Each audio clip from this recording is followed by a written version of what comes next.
Veneto Agricoltura ha deciso di aprire le porte di alcuni centri,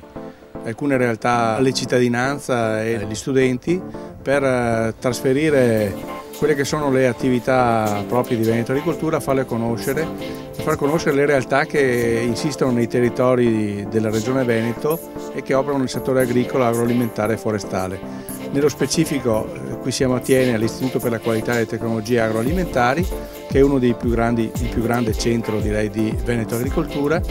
che si occupa di qualità e trasferimento di tecnologie e di mantenimento della sicurezza e della tipicità delle produzioni agricole ed agroalimentari venete, ma non solo venete ma anche nazionali e internazionali,